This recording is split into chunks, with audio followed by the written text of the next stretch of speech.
This essay example, as well as thousands of others, is available in text format on our website for free and without registration. Simply Google Ivy Panda Free Essays.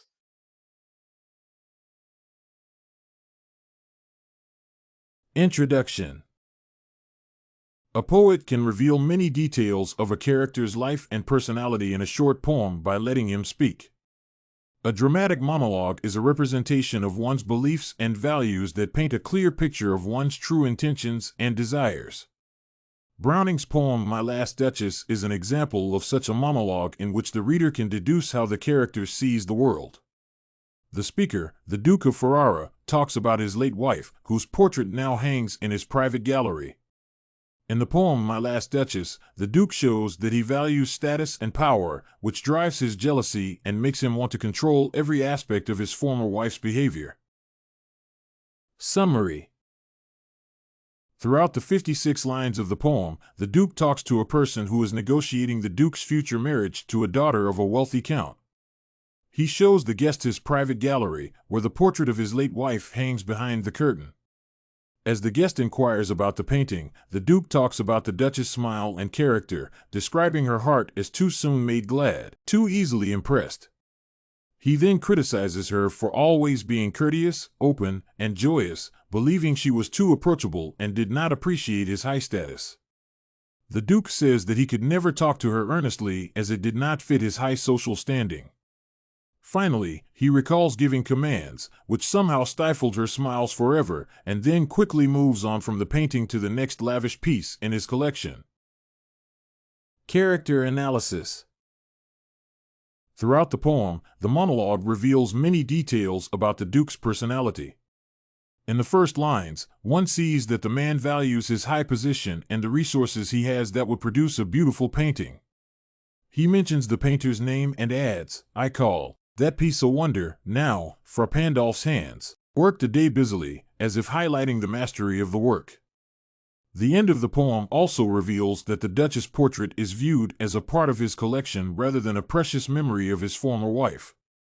The Duke quickly moves on from discussing the painting. There she stands, as if alive. "Will please you rise?" He then starts showing the next piece. Notice Neptune, though, taming a seahorse, thought a rarity, which claws of Innsbruck cast in bronze for me.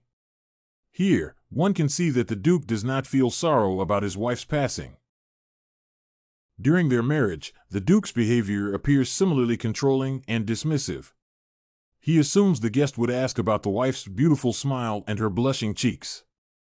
The man is quick to complain that 'twas not her husband's presence only called that spot of joy into the Duchess' cheek.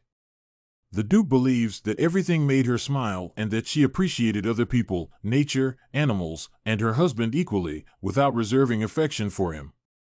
This behavior seems to infuriate him, as he says, "She ranked my gift of a 900-years-old name with anybody's gift." These lines also show that, as a man from a powerful family, he expects special treatment from his wife and possibly wishes that she would only smile for him. However, he dismisses any opportunity to talk to his wife about this view. The Duke demonstrates his jealousy and the need for control rather than an honest conversation. He says, "Who'd stoop to blame this sort of trifling," showing that he would never talk to her about her behavior while also displaying his deep desire to control rather than understand her. Even if the man decided to express his emotions, they would reveal his misogynistic view of her. He imagines saying, "Just this or that and you disgusts me, here you miss, or there exceed the mark," clearly presenting his need to exert power over the Duchess' behavior.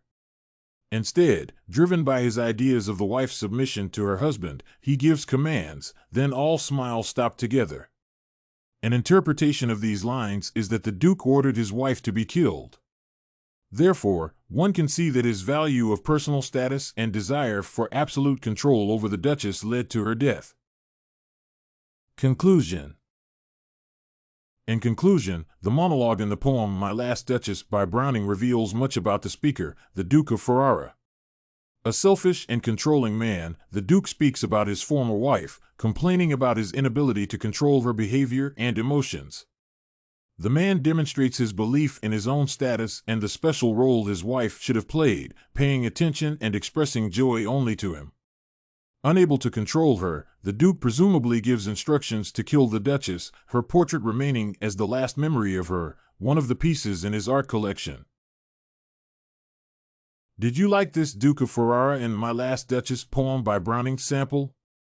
To get more works like this one, make sure to check out the free database of academic paper examples at ivypanda.com.